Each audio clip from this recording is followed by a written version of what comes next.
All right, it's 2026, and let's be real. AI is, well, it's everywhere.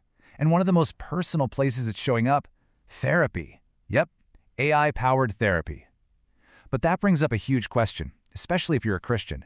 Should we really be turning to an algorithm for our mental health? In this explainer, we're going to dive right into the Christian ethics of AI therapy.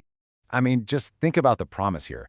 You've got a therapist who's there for you 24/7, they never judge you, and it costs next to nothing.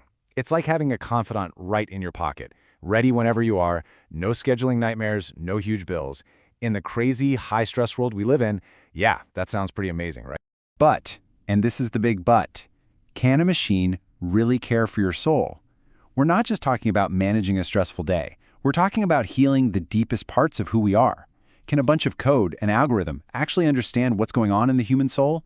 That's the real tension here, and that's what we're going to unpack.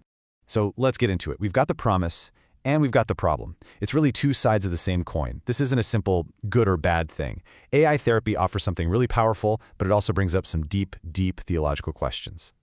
Okay, so on one hand, the promise is super practical. For things like cognitive behavioral therapy, CBT, you've probably heard of it, it can be a great tool. It can help you reframe those negative thought patterns, track your mood, and just make basic mental health tools way more accessible to everyone. That's the upside.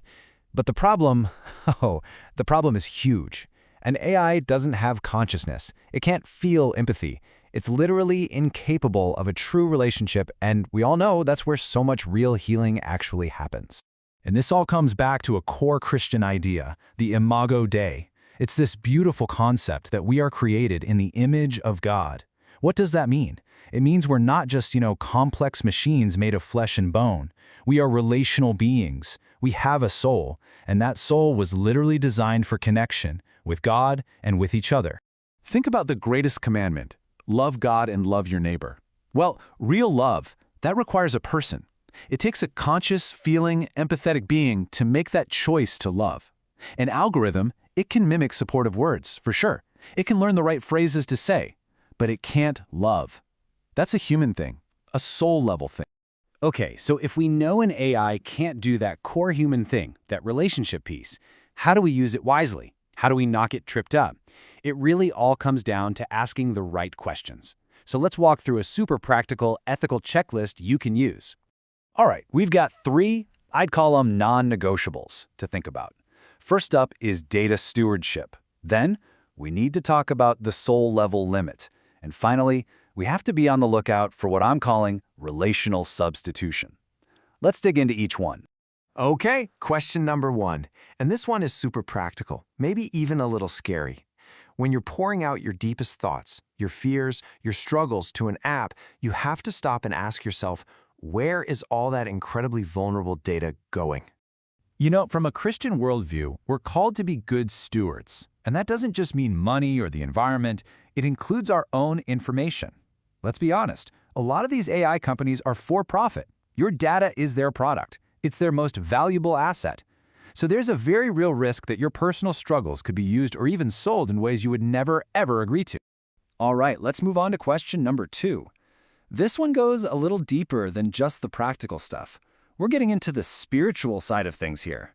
It's all about understanding what this tech can do, and maybe more importantly, what it absolutely cannot do. Look, an AI can be an amazing tool for managing symptoms. Think of it like a Band-Aid. It can help with surface-level anxiety or depression, but it can't heal the wound underneath. It can't heal the soul. It can't offer you the kind of transcendent hope you find in the gospel. It can't lead you to real forgiveness or the kind of deep purpose that only comes from a relationship with Christ. It's a tool. It's not the Savior. And that brings us to our third and final question. And honestly, this might be the biggest trap of them all.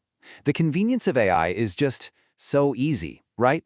It's so appealing that it can start to quietly push out the actual human beings we desperately need in our lives.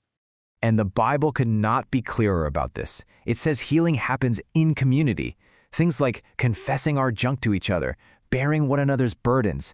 Those aren't just nice suggestions. They're not optional add-ons. They are at the very heart of the Christian life and how we grow as people. When you rely too much on an AI therapist, you risk isolating yourself without even realizing it. It's a way to avoid the messy, sometimes awkward, but totally necessary work of connecting with other people. And it's in that messy, relational depth where we really, truly grow. So where does that leave us? What's the final verdict here? It's actually pretty simple. We have to see this technology for what it is, a tool, not a therapist. So there's a wise way and an unwise way to go about this. The wise way, use AI as a supplement, something that adds to your support system. The unwise way, letting it become a substitute for real human connection, for professional help, for your spiritual community. Okay, so here is the super clear, actionable tip, the big takeaway. Go ahead and use AI tools for the basics. Tracking your mood, doing a quick CBT exercise, great. But when it comes to the deep, complex stuff, the issues of your heart and soul, you have to prioritize people, real, live humans, your trusted friends, your pastor, a licensed Christian therapist. Listen, the future is already here, and technology like this is only going to become more common. Our job isn't to be afraid of it or to just reject it outright. Our call is to engage with it, but to do it thoughtfully, to do it with wisdom. And so, I want to leave you with this one last question to really think about. In a world that's just full of algorithms and artificial connections, how are you going to choose to invest in your real, actual, God-given soul?